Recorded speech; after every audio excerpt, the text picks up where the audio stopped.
ఉంటున్నానంటే గతంలో మంత్రిగా చేశారు, కాంగ్రెస్ టైంలో చేశారు, ఈ టైంలో చేశారు. నెల్లూరు జిల్లాలో ఒక బలమైనటువంటి శక్తి కావాలి.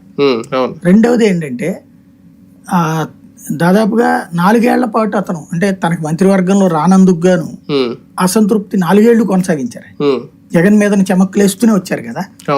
కాబట్టి ఆయనకి ఇవ్వడం ద్వారా భవిష్యత్ అసంతృప్తిని చల్లార్చుకున్నట్టుంది. రెండవది అక్కడ ఉన్నటువంటి పార్టీ వాళ్ళకంటే కూడా బయట వచ్చిన వాళ్ళకి, అంటే ఇప్పుడు అక్కడ ఏమైంది, వైసీపీ నుంచి వచ్చిన వాళ్ళ వల్ల విజయమైంది. మీరు అక్కడ అబ్జర్వ్ చేయండి. సోమిరెడ్డిని ఎదువరకు అయితే అకామిడేట్ చేసేవాళ్ళు ఏదో ఒక చోట, ఈ దఫా చేయలేదు.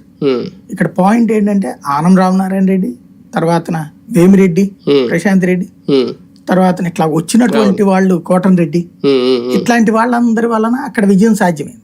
10కి 10 గెలుచుకుంది కదా కిందసారి వైసీపీ. అంతకు ముందు కూడా వైసీపీ డామినేటెడ్ డిస్ట్రిక్ట్. అట్లాంటిది ఈ దఫా డామినేట్ చేయలేకపోయింది కదా వైసీపీ. ఈవెన్ నల్లపరెడ్డి మీద ప్రశాంత్ రెడ్డి గెలవడం అంటే ఆషామాషి వ్యవహారం అది. కానీ నెల్లూరు వరకు చూసుకుంటే ఆనవ రామనారాయణ రెడ్డి గారికి ఇచ్చారు కాబట్టి కోటమిరెడ్డికి ఎవరన్నా కొంచెం అన్యాయం జరిగిందా? ఆ ప్లేస్ లో ఆయన లేకపోతే ఖచ్చితంగా కోటమిరెడ్డికి వచ్చి ఉండేదా? ఇప్పుడు బేసిక్ గా ఎమ్మెల్సీ పదవి రావడానికి ఒక రకంగా వాళ్ళే కాదు కారణం, టీడీపీకి ఒక ఎమ్మెల్సీ రావడానికి కూడా. నేను అనే పాయింట్ ఏంటంటే ప్రాక్టికల్ ఫార్ములా ఒకటి ఉంటది.